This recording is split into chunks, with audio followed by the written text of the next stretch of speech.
ಪಡೆಯದಿದ್ರು ರೈತರ ಪಹಣಿಯಲ್ಲಿ ಲೋನ್, ರೈತರಿಗೆ ಡಿಸಿಸಿ ಬ್ಯಾಂಕ್ನಿಂದ ಮಕ್ಮಲ್ ಟೋಪಿ. ಎಸ್, ಹೀಗೆ ಜಮೀನಿನ ಪಹಣಿ ಹಿಡಿದು ಕೃಷಿ ಪತ್ತಿನ ಸಹಕಾರ ಸಂಘದ ಕಾರ್ಯದರ್ಶಿ ಹಾಗೂ ಆಡಳಿತ ಮಂಡಳಿ ವಿರುದ್ಧ ಆಕ್ರೋಶ ಹೊರಹಾಕ್ತಾ ಇರುವ ಈ ರೈತರೆಲ್ಲ ಕಲಬುರಗಿ ಜಿಲ್ಲೆಯ ಚಿಂಚೋಳಿ ತಾಲೂಕಿನ ಚಂದನಕೇರ ಗ್ರಾಮದವರು. ಈ ಗ್ರಾಮದಲ್ಲಿರುವ ಸಹಕಾರ ಸಂಘದಲ್ಲಿ ಹಲವು ರೈತರು ಸಾಲವನ್ನೇ ಪಡೆಯದಿದ್ರು ಅವರ ಪಹಣಿಯ ಸಾಲದ ಕಾಲಂನಲ್ಲಿ ಡಿಸಿಸಿ ಬ್ಯಾಂಕ್ನಲ್ಲಿ ಸಾಲ ಪಡೆದಿರೋದಾಗಿ ನೋಂದಣಿಯಾಗಿದೆ.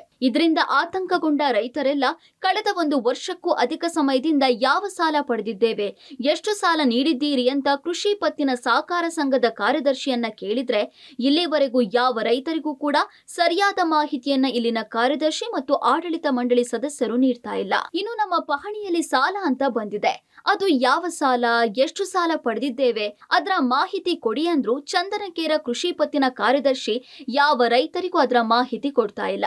ಇನ್ನು ಮುಂಗಾರು ಬಿತ್ತನೆಗೆ ಸಾಲ ಪಡಿಬೇಕು ಅಂದ್ರೆ ಈ ರೈತರಿಗೆ ಯಾವ ಬ್ಯಾಂಕ್ನವರು ಹಾಗೂ ಖಾಸಗಿ ವ್ಯಕ್ತಿಗಳು ಸಾಲ ನೀಡ್ತಾ ಇಲ್ಲ. ಹೀಗಾಗಿ ರೈತರು ಸಾಲ ಪಡೆಯದಿದ್ರು ಸಂಕಷ್ಟಕ್ಕೆ ಸಿಲುಕಿದ್ದಾರೆ.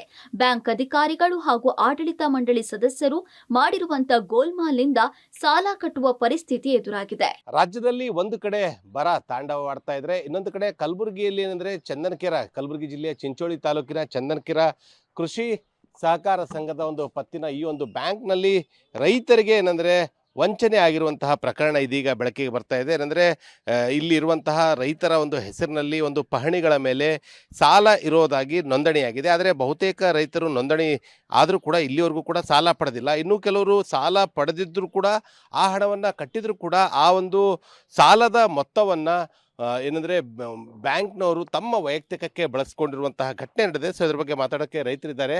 ಸರ್, ಏನಾಗಿದೆ ಸರ್ ಇಲ್ಲಿ ಬ್ಯಾಂಕ್ನಲ್ಲಿ? ವಾಸ್ತವಿಕವಾಗಿ ಬ್ಯಾಂಕಿಂದ ಏನಪ್ಪ, ಬ್ಯಾಂಕಿನ ರೂಲ್ ಯಾವ ಥರ ಇರ್ತದೆ, ಒಂದು ಬ್ಯಾಂಕ್ ಅಂದ್ರೆ ಸಾಮಾನ್ಯ ಸಭೆ ಅಲ್ಲ, ಏನಾಗಿದೆ ಫ್ರಾಡ್? ಜನರಿಗೆ ಸರಿಯಾದಂಥ ಸೇವೆ ಸಿಗ್ತಾ ಇಲ್ಲ. ಜನರಿಗೆ ಅವ್ರ ಹೆಸರು ಮೇಲೆ ಲೋನು ಇಲ್ಲೇನು ತೋರಿಸ್ತಾರೆ, ಇಲ್ಲಿ ಹೋದ್ರೆ ಗೊತ್ತಾಗಲ್ಲ. ನಮ್ಮ ಅಕೌಂಟಿಗೆ ಎಷ್ಟದ ಅಂತ ಹೇಳಿದ್ರು ಕೊಡಂಗಿಲ್ಲ. ಅಲ್ಲಿ ಹೋಗ್ತೀವಿ, ಅಲ್ಲಿ ಸಿಗಲ್ಲ. ನಮ್ದು ಏನದ ಅಲ್ಲಿ ಪ್ರೈವೇಟ್ ಗೌರ್ಮೆಂಟ್ ಬ್ಯಾಂಕಲ್ಲಿ ಲೋನ್ ತೊಗೊಳಕ್ ಹೋದ್ರೆ ಇಲ್ಲಿ ಕೊಡಂಗಿಲ್ಲ. ಹಾಗೆ ನಮ್ಗೆ ವಾಸ್ತವಿಕತೆ ತಿಳಿಸ್ರಿ ಅಣ್ಣ ಅಂತ ಹೇಳಿದ್ರೆ ಅವ್ರು ಕೊಡ್ತಾ ಇಲ್ಲ. ಸಾಲ ಎಷ್ಟು ನಿಮ್ಮ ಪಹಣಿ ಮೇಲೆ ಏನು ಗೊತ್ತಾಗ್ತಾ ಇಲ್ಲ. ಅದರಲ್ಲಿ ಪಾಣಿಯಲ್ಲಿ ತೋರಿಸ್ತಾ ಇದೀವಿ ಅವ್ರ ಹೆಸರು ಮೇಲೆ ಸಾಲ ಇದೆ ಅಂತೇಳಿ. ಹೆಚ್ಚಿನ ಮಾಹಿತಿ ಏನು ಕೊಡ್ತಾ ಇಲ್ಲ. 560 ಜನರಿಗೆ ಸಾಲ ಕೊಟ್ಟಿದ್ದೇವೆ ಅಂತ ಹೇಳಿ ಅಲ್ಲಿ ಮಾಹಿತಿ ARCS ಆಫೀಸ್ಲಿಂದ ಕೊಡ್ತಾರ. ಅದ್ರಾಗ 560 ಜನರಿಗೆ ಸಾಲ ಮುಟ್ಟಿಲ್ಲ ಸರ್. 303 ದೂರ ಕೊಟ್ರಿ ಈಗ? ಹಾಂ ಸರ್, ದೂರ ಭಾಳ ಸಲ ಕೊಟ್ಟಿವ್ರಿ. 2023 ಹಿಡ್ಕೊಂಡು ದೂರ ಕೊಡ್ತಾ ಇದ್ದೀವಿ ಸರ್. ನನ್ನ ಹತ್ರ ಎಲ್ಲ 2023 ಇಲ್ಲಿವರೆಗಿನ ಕಾಪಿಗಳು ಇದಾವೆ ಸರ್. ಸದ್ಯ ARCC ಕಚೇರಿಯ ಪ್ರಕಾರ ಚಂದನಕೇರ ಕೃಷಿ ಪತ್ತಿನ ಸಹಕಾರ ಸಂಘದಲ್ಲಿ 560 ರೈತರಿಗೆ 3,30,00,000 ಸಾಲ ನೀಡಿರೋದಾಗಿ ಮಾಹಿತಿ ಕೊಟ್ಟಿದ್ದಾರೆ. ಆದರೆ ಅದರಲ್ಲಿ 30 ಲಕ್ಷ ಹಣದಲ್ಲಿಯೇ ಎಲ್ಲಾ ರೈತರಿಗೆ ಸಾಲ ಹಂಚಿಕೆ ಮಾಡಿ ಇನ್ನುಳಿದ 3 ಕೋಟಿ ಹಣವನ್ನ ಸಿಕ್ಕ ರೈತರ ಪಹಣಿಯಲ್ಲಿ ಏರಿಕೆ ಮಾಡಲಾಗಿದೆ. ಬಳಿಕ ಹಣವನ್ನ ನಕಲಿ ದಾಖಲೆ ಮೂಲಕ ವಿತ್ಡ್ರಾ ಮಾಡಲಾಗಿದೆ ಅಂತ ರೈತರು ಆರೋಪಿಸಿದ್ದಾರೆ. ದುರಂತ ಅಂದ್ರೆ ಈ ಹಿಂದೆ ಕೃಷಿ ಪತ್ತಿನಲ್ಲಿ ಕೆಲವರು ಸಾಲ ಪಡೆದು ಮರುಪಾವತಿ ಮಾಡಿದ್ರು. ಹೀಗಿದ್ರು ಬ್ಯಾಂಕ್ ಎಡವಟ್ಟಿನಿಂದ ರೈತರು ಮತ್ತೆ ಸಾಲ ಕಟ್ಟುವಂತಾಗಿದೆ. ಹೊಲದ ಮ್ಯಾಗ ಮಾಪ್ ಆಗ್ಯದ ಅಂದರ್ರಿ, ಅಂದ್ರ ಬಿ ಅದು ಸಾಲ ಕೊಟ್ಟಿಲ್ಲ ಏನಿಲ್ರಿ. ಈಗ ನಮಗೀಗ ಸಾಲ ಬೇಕ್ರಿ. ನಮಗಂದ್ರ ಅದು ಅವಾಗ ಹಿಂದಿಂದೆಲ್ಲ ನಮ್ ಹೊಲದ ಮ್ಯಾಗ ಸಾಲ ತೋರ್ಸ್ಲತ್ತದ್ರಿ. ಅದು ಹಂಗೆ ನಾವೇ ತೊಗೊಂಡಿದ್ದೇವ್ ಖರೆ ಅಂದ್ರ ಅದು ಸಾಲ ಹಂಗೆ ತೋರ್ಸ್ಲತ್ತದ್ರಿ ನಮಗ್. ಹಾ, ಅದು ಆಗಿಲ್ರಿ. ಕಿಲ್ಲರ್ ನಮ್ ಹೊಲದ ಮ್ಯಾಗ ಏನೋ ತೋರ್ಸ್ಲತ್ತದ್ರಿ. ಅದು ಅವ್ರ ಏನಂತಾರ್ರಿ, ಅದು ಮಾಡಿದೇವ್ ಅಲ್ಲತ್ತಾರ. ಅವ್ರ ತಲೆಗೆ ತೋಲತ್ತಿಲ್ರಿ ನಮ್ಮ ಮಾತೆ. ನಮ್ದು ಸಾಲ ತೊಗೊಂಡು ಬಳಸ್ಕೊಂಡ್ರ ಅವ್ರು. ನಮ್ಗೆ ಯಾಕೆ ಕೊಟ್ರೆ ಈಗ ನಾವು ಹೋಗಿ ಬ್ಯಾಂಕಿನ ಸಾಲ ಅದ ನಮ್ದು, ನಮ್ಮ ಪಾಣಿ ಮೇಲೆ ಅದ ಸಾಲ ಯಾಕೆ ತೋರ್ಸತ್ತದ, ನೀವು ತಂದಿಲ್ಲ ಅಂತ ಹೇಳ್ತೀರಿ, ಸಾಲ ಯಾಕೆ ತೋರ್ಸತ್ತ ಅಂತ ಕೇಳಿದೆವು ನಾವು. ಕೇಳಿದ ಮ್ಯಾಗ ನಾವು ಜರ ಟೈಟ್ ಮಾಡಿದ ಮ್ಯಾಗ ನಮ್ಗೆ ಫೋನ್ ಲಾಕ್ ಸಾಲ ನನಗೆ ವಾಪಸ್ ಕೊಟ್ಟಾರ. ಕೈಲಿ ಕೊಟ್ಟಾರ. ನಮ್ಗೆ ನಾವು ಅಕೌಂಟಿಗೆ ಹಾಕಿಲ್ಲ, ಕೈಲಿ ಕೊಟ್ಟಾರ.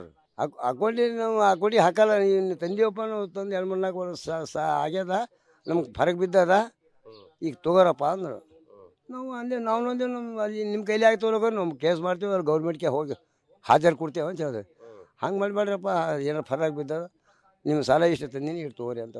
ಒಟ್ನಲ್ಲಿ ಕಲಬುರಗಿಯಲ್ಲಿ ಒಂದೆಡೆ ಬರಗಾಲದ ಪರಿಸ್ಥಿತಿಯಿಂದ ರೈತರು ತುತ್ತು ಅನ್ನಕ್ಕೆ ಪರದಾಡುವಂತಾಗಿದೆ.